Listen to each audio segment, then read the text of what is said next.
ये है न्यूज़ 24 और आप देख रहे हैं सबसे बड़ा सवाल। नमस्कार, मैं हूं संदीप चौधरी। सुप्रीम कोर्ट ने आज सेना के पक्ष में बड़ा फैसला दिया। सुप्रीम कोर्ट ने मेजर आदित्य पर होने वाली एफआईआर पर अगली सुनवाई तक रोक लगा दी है।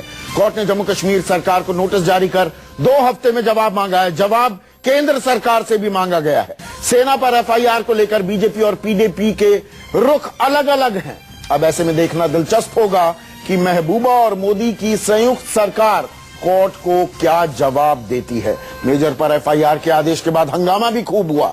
ये आवाज उठी कि एफआईआर से सेना का मनोबल टूटेगा। एफआईआर रोकने के लिए मेजर आदित्य के पिता, वो भी फौजी रह चुके हैं, कोर्ट चले गए और अब कोर्ट ने एफआईआर पर रोक लगा दी है।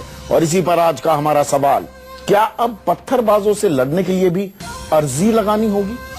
और सेना पर सख्त महबूबा के साथ सरकार में क्यों है बीजेपी? इस पर हम चर्चा करेंगे। कुछ खास मेहमान मेरे साथ जुड़ चुके हैं, लेकिन पहले सुनिए किस तरह की प्रतिक्रिया हमें सुनने को मिली है। अगर आप उस सोल्जर को बोनाफाइड ड्यूटी नहीं करने देंगे, उसके ऊपर एफआईआर करेंगे, तो कैसे वो उस देश की अस्मिता और सुरक्षा को अखंड रख पाएगा जिसके लिए वो जान देने को खड़ा है? फौज जब आती है वो आखिरी हथियार है देश का, और फौज कभी हवा में फायर नहीं करती। फौज फायर करती है जो भी दुश्मन है उसके ऊपर। मेजर आदित्य की वाइफ माँ बनने वाली है, इसी महीने में उनका बेबी होने वाला। सोचिए उस वाइफ पे क्या बीतेगी। एक तो उसका हस्बैंड 24 घंटे गोलियों के निशाने पे वहाँ देश की रक्षा कर रहा है, उसके बावजूद उसके ऊपर एफआईआर दर्ज करके देश का अपमान कर रही है सरकारें। और चर्चा में मेरे साथ बीजेपी के राष्ट्रीय प्रवक्ता डॉक्टर संबित पात्रा, कांग्रेस के राष्ट्रीय प्रवक्ता जयवीर शेरगिल मेरे साथ स्टूडियो में हैं। मेरे साथ मेजर जनरल के सिन्हा रिटायर्ड स्टूडियो में हैं। सीनियर एडवोकेट हैं, सुप्रीम कोर्ट में हैं, संजय चड्डा, वो मेरे साथ हैं। और इसके अलावा डिप्टी आर्मी चीफ रह चुके लेफ्टिनेंट जनरल राज कादियान रिटायर्ड भी हमारे साथ चर्चा में जुड़ेंगे। संबित, एक मेजर अपने जवानों को बचाने के लिए जिन पर हैवानियत की हद पर उतरे पत्थरबाज पत्थर बरसा रहे हों, वो गोली चलाता है, उस पर एफआईआर कर दी जाती है। सरकारें चुप रहती हैं, केंद्र सरकार और राज्य सरकार। उसके पिता को खुद सुप्रीम कोर्ट का दरवाजा खटखटाना पड़ता है। सवाल ये, क्या आज पत्थरबाजों से लड़ने के लिए अर्जी लगानी होगी एक फौजी को? संदीप जी, आपका वाजिब प्रश्न है। आपका गुस्सा और आपका जो दुख है यह भी वाजिब है। और डे 1 से यहाँ के सिन्हा जी बैठे हुए हैं, आप उनसे पूछिए। डे 1 से मैंने कहा है कि आप बिल्कुल निश्चिंत रहिए। भारतीय जनता पार्टी की केंद्रीय सरकार पे या भारतीय जनता पार्टी के नेतृत्व पे तिल मात्र का भी आप संशय मत रखिए। क्यों ना रखूं? संबित पात्रा, क्यों ना रखूं?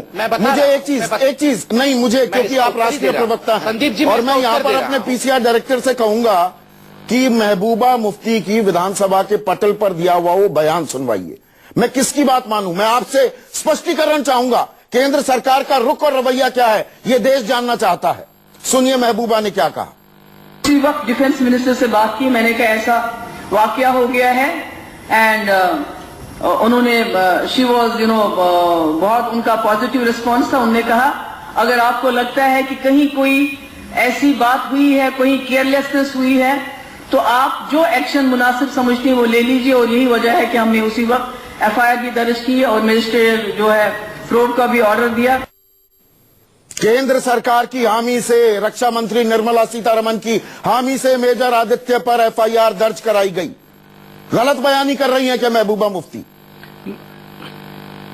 देखिए, मैं बिल्कुल स्पष्ट शब्दों में बोल दूं, और मैं ऐसे ही नहीं बोल रहा हूं।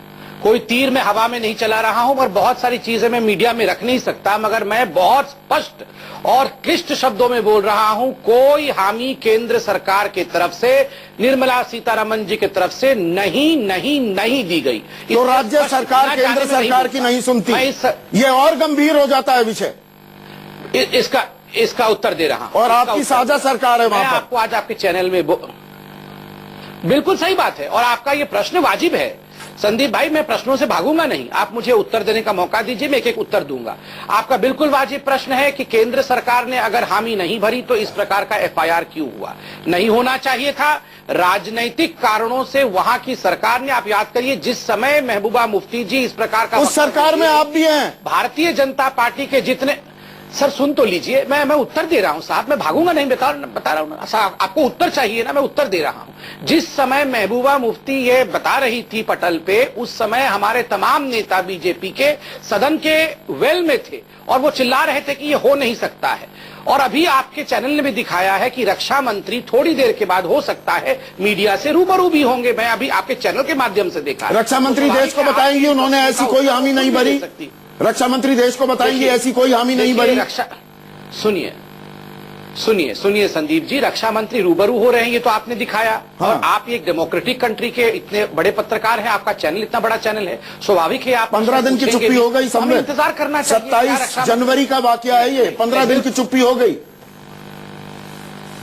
देखिए बहुत सारी चीजें वहां की सरकार, मैं बिल्कुल महबूबा मुफ्ती जी या महबूबा मुफ्ती जी की पीडीपी पार्टी के बचाव में यहां नहीं खड़ा हूं, क्योंकि इतने वर्षों की भारतीय जनता पार्टी की जो राष्ट्रीयता की कमाई है, ये एक एफआईआर के कारण हमारी धुल जाएगी। अरे मैं मेजर आदित्य के साथ, उनके पिता के साथ और फौज के परिवार के साथ खड़ा हूं, कान खोल। कहां खड़े हैं?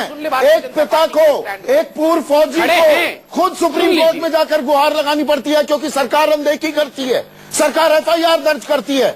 जब उनकी पलटन पर वहशी दरिंदे पत्थरबाजी कर रहे थे यहां। बट सुनिए, मेरी बात 10 सेकंड में कंप्लीट कर लेता हूं। या राज कादियान जी भी बैठे हैं, सिन्हा जी भी बैठे हैं, अगर गलती कहूं तो मुझे ठीक कर दे।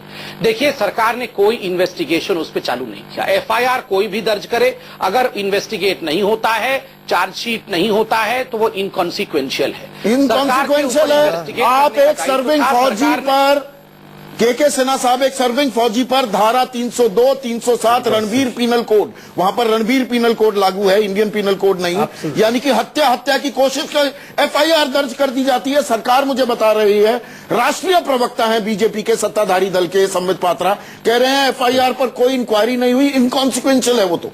हाँ संदीप जी, देखिए ये बड़ा दुर्भाग्य की बात है कि आज के दिन हम इस डिबेट में फंस गए हैं। मैं ये कहना चाहता हूं कि ये जो षड्यंत्र है या ये चीजें हुई हैं, उससे उठ के देखिए, यदि एक चीफ मिनिस्टर रक्षा मंत्री से बात करता है और उसके बाद पटल में जाकर, सदन के पटल में जाकर कहता है कि उससे उसने एफआईआर दर्ज करवाया, इसमें हो जाती है गलतियां। गवर्नमेंट अपने कहा सब मजबूत करने के लिए तैयार है। उनको मान लीजिए, क्या आपने कहा कि हम मान लेंगे, आप मान लीजिए ये गलत हो चुकी है, सुप्रीम कोर्ट ने मोहर लगा दी उस पर। जनरल सिन्हा, मैं उत्तर दे रहा हूं, मैं उत्तर देता हूं जनरल सिन्हा, आपको प्लीड करने की आवश्यकता ही नहीं है, आप आदेश दे सकते हैं, हम लोग आपके बच्चों के समान हैं। दूसरी बात है जनरल सिन्हा, मैं आज आपको न्यूज 24 पे आश्वस्त करता हूं, 2 हफ्ते का टाइम दिया गया है, आप देखिएगा जनरल सिन्हा, जवाब जाएगा केंद्र की सरकार। Thank you sir, thank you. आप भी जानते हैं general Sinha, thank you sir, thank you. अब निश्चिंत होके, थैंक यू सर, निश्चिंत होके घर जाइए। Thank you. और मैं देखूंगा 2 सप्ताह का मैं इंतजार करूंगा। चलिए, आप 2 हफ्ते का इंतजार करना चाह रहे हैं, लेकिन सवाल अभी भी मौजूद है, सवाल अभी बरकरार है। 1 मिनट, संजय चड्ढा भी यहां बैठे हुए हैं, सुप्रीम कोर्ट के लॉयर। संजय, मैं ये पढ़ रहा था जो अर्जी है, इसके अंदर मेजर आदित्य के पिता लिखते हैं कि गोली क्यों चलाई, नौबत क्यों आई गोली चलाने की, and I quote, only to impair and provide a safe escape from a savage, बर्बर एंड वायलेंट हिंसक mob engaged in terrorist activity. उसके बाद वो उदाहरण देते हैं डीएसपी मोहम्मद अयूब पंडित, लिंच कर दिया गया था, मस्जिद में गए थे, शरीर के टुकड़े टुकड़े दरिंदों की तरह, कुत्तों की तरह नोच डाले गए थे इन हैवानों ने। ऐसी ही सिचुएशन थी जिसमें मेजर आदित्य ने गोली चलाने का हुक्म दिया। तो कानून क्या कहता है? कानून इसमें बहुत क्लियर है। इवन अगर ये आर्म्ड फोर्सेस वाला एक्ट भी नहीं हम लगाएं तो भी कानून बहुत क्लियर है। 1 मिनट रोकना होगा। निर्मला सीतारमण, जिस प्रेस कॉन्फ्रेंस का हमें इंतजार है, क्या बोलती हैं वो, सुनते हैं। You can hear me? I'm reading a statement out first, and after that, of course, you're free to ask me questions. The counter-terrorist operations at Sunjwan, Jammu. I've not got it here.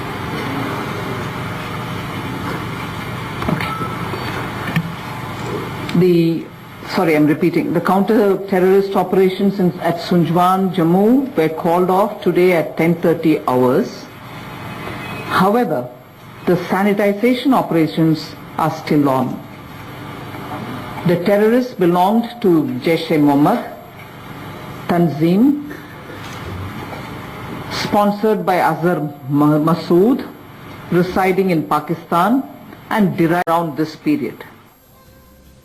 तो रक्षा मंत्री निर्मला सीतारमण की press conference जारी है। बता रही हैं सुंजुआ में जहां पर आतंकी हमला हुआ वहां पर अभी सैनिटाइजेशन ऑपरेशन जारी है, मुकम्मल हो गया है, सैनिटाइज कर रहे हैं अभी एरिया को। लेकिन हमारी निगाह इस बात पर होगी निर्मला सीतारमण हामी दी थी या नहीं महबूबा मुफ्ती को मेजर आदित्य के खिलाफ एफआईआर दर्ज करने की, वो सवाल पूछा जाएगा और जवाब क्या होगा इस पर निगाह है। एक छोटा सा ब्रेक के बाद चर्चा जारी।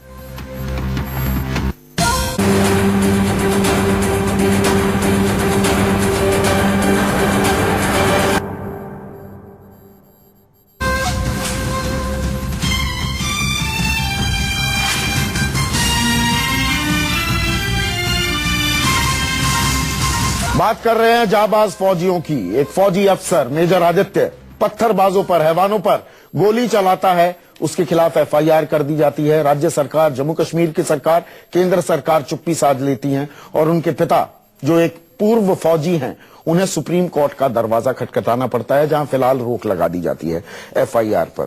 संजय चड्ढा सुप्रीम कोर्ट के लॉयर हैं। संजय, मुझे ये बताइए, मेरे पीछे, और मैंने वो पढ़कर बताया, बर्बर हिंसक हैवान मरने पर आमादा पत्थर चला रहे हैं मेरे जवानों पर, तो मैं गोली का आदेश क्या नहीं दे सकता हूं?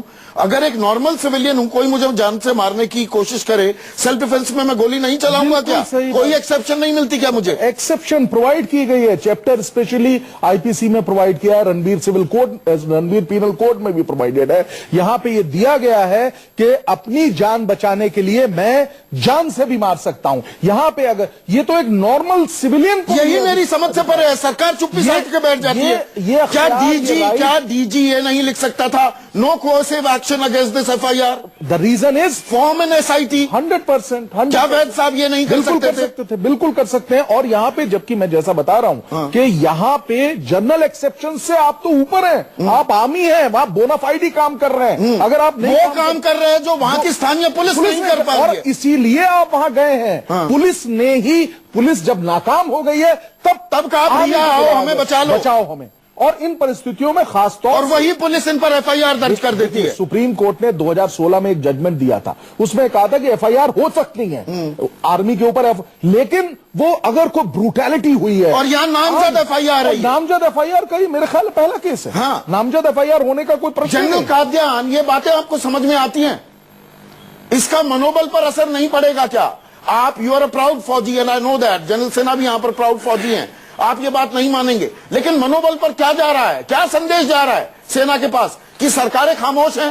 एक फौजी के पिता, पूर्व फौजी को, जिसकी पत्नी गर्भवती है, उसके परिवार को सुप्रीम कोर्ट का दरवाजा खटखटाना पड़ता है कि मेरे साथ गलत हो रहा है।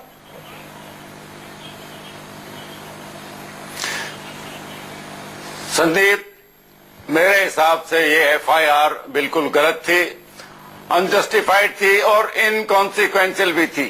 ये स्टेट गवर्नमेंट को भी पता है कि जब इसके बाद अगली स्टेज आएगी, जब पुलिस चार्जशीट फाइल करेगी, तो आर्मी को कानूनी हक है कि वो इस केस को अपने इन्वेस्टिगेशन में अपने नीचे ले ले। अगर महबूबा जी ने ये स्टेटमेंट दिए, वो अपने पर यहाँ तक चीजें कैसे आई? How did the things come to such a pass? General साहब, संदेश क्या जाता है? Why did they come to such a pass? हाँ, मैं संदेश बिल्कुल गलत जाता है। पाकिस्तान की हमेशा कोशिश रही है कि भारत की आर्मी को डिमोरलाइज किया जाए, हमारी इफेक्टिवनेस को कम किया जाए।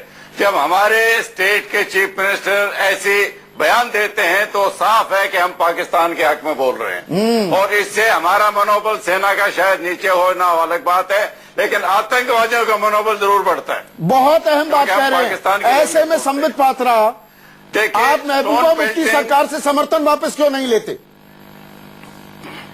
जो केंद्र सरकार का इकबाल नहीं मानती, जो सूबे की सरकार? सीधा सवाल। मैं इसका जवाब देता हूँ। हाँ, देखिए, मैं इसका जवाब देता हूं। अभी जनरल कादियान ने बिल्कुल सही कहा, it is an inconsequential FIR, और मैंने अभी आश्वासन भी दिया है जनरल सिन्हा। इनकॉन्सिक्वेंशियल कैसे? एफआईआर देखिए संबित, कानून आप भी नहीं जानते, मैं भी नहीं जानता, पर हम इतना जानते हैं एफआईआर का मतलब कानून का चक्कर शुरू। उनका परिवार तरीके भुगतनी शुरू कर चुका है। एक पिता को, एक फौजी को सुप्रीम कोर्ट में जाना पड़ा 4 घंटे, उसको ट्रायल कोर्ट में खड़ा होना पड़ेगा, उसकी पत्नी को समझाना पड़ेगा मेरा पति गुनहगार नहीं है माय लॉर्ड, और आप कह रहे हैं इनकॉन्सिक्वेंशियल। बिल्कुल नहीं आना पड़ेगा भैया, आपकी सरकार नहीं आना पड़ेगा। जनाब, चार्जशीट ही नहीं होगा तो कहाँ से आना पड़ेगा? आज सुप्रीम कोर्ट में उनका भूत तो आया नहीं, सब में कोई चार्जशीट नहीं होगा, परिवार खड़ा था। चार्जशीट ना होगी ये बात गलत है। कुछ भी नहीं होगा। चार्जशीट अगर एफआईआर होगी तो चार्जशीट भी होगी या क्लोजर रिपोर्ट लगेगी। ऐसा कैसा हो सकता है कि एक बार क्रिमिनल लोग कह रहे हैं एफआईआर का मतलब ही कुछ नहीं है।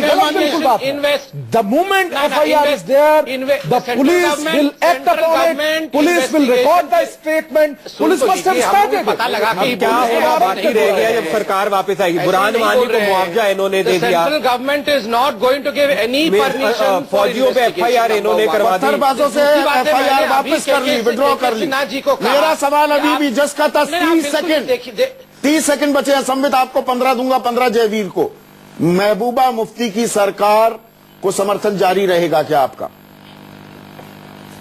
देखिए, ये डिसीजन मैं नहीं लेता, मगर बड़ी बात यह है कि एक तरफ महबूबा मुफ्ती है और दूसरी तरफ पाकिस्तान जिंदाबाद वाली नेशनल कॉन्फ्रेंस और कांग्रेस पार्टी है। आप बताइए, हम तो चाहते हैं, हम चाहते हैं कि इस प्रकार की वहां पॉलिटिकल पार्टीज हो जो इंडिया के साथ खड़ी रहे, भारत के और इंडिया की आर्मी के साथ खड़ी रहे। मगर जिस प्रकार वहां इस्लामाइजेशन हुआ है, और हम लोग ये पॉलिटिकल करेक्ट होने के कारण इस्लामाइजेशन वर्ड तो यूज ही नहीं करना चाहते। इस्लामाइजेशन सरकार आपकी है, सब कुछ यूज कीजिए ना। देखिए, बिल्कुल सब कुछ यूज कर रहे हैं। 285 आतंकवादियों को मार गिराया है, और भी पत्थरबाजों एक करके चुन के मारेंगे वापस। और अगर सरकार से हट जाएंगे तो ये सारे आतंकवादी बचे रहेंगे। अरे एक एक करके मारेंगे, चिंता आपका टाइम पूरा हो गया। जबी, 15 सेकंड पत्थरबाजों को भी बख्शेंगे नहीं। जबी, 2 अहम संदेश गए आज पाकिस्तान को। बोल दीजिए, पहला कि भारत की सरकार पत्थरबाजों के साथ है, सेना के साथ नहीं। दूसरा संदेश, भारत की सेना कमजोर है और आरएसएस की सेना से भी ज्यादा ताकतवर है। ये दुर्भाग्य। एक आखिरी सवाल, जनरल कादियान आपको बहुत कम वक्त दे पाया, 15 सेकंड आपके लिए। क्या सरकार को सख्त संदेश आतंकियों, पाकिस्तान, इन सबको तो देना है, जम्मू कश्मीर की सूबे की सरकार को भी सख्त संदेश देने का वक्त आ गया है? क्योंकि यहां पर राष्ट्रीय प्रवक्ता बीजेपी के कह रहे हैं, निर्मला सीतारमण ने, रक्षा मंत्री ने हामी नहीं भरी थी एफआईआर दर्ज करने को लेकर, जिसका हवाला दिया महबूबा मुफ्ती ने सदन के फ्लोर पर।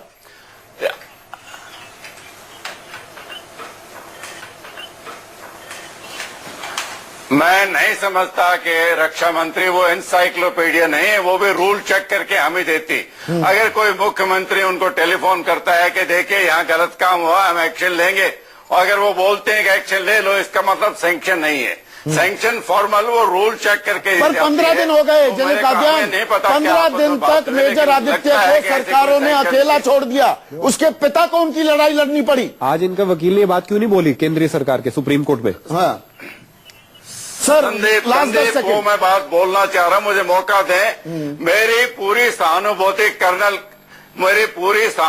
कर्नल करमवीर के साथ है, जिन्होंने अपनी जिंदगी के अच्छे साल आर्मी को दिए थे, अपने बेटे को मोटिवेट किया, वो भी आर्मी में आया। आजकल हमने उनको मजबूर कर दिया कि वो अपने पैसे खर्चे, भाग, और ये कहीं ना कहीं सरकार इस बात की जिम्मेदारी लेनी होगी। संबित पात्रा, जनरल कादियान, माफी चाहूंगा, पूरा वक्त नहीं दे पाया आज आपको। जयवीर शेरगिल, जनरल सिन्हा, संजय चड्ढा, आप सभी का बहुत बहुत शुक्रिया। आज सबसे बड़ा सवाल में बस इतना ही, लेकिन खबरों का सिलसिला जारी है। सच या झूठ क्या है, ये बता रही है वंदना।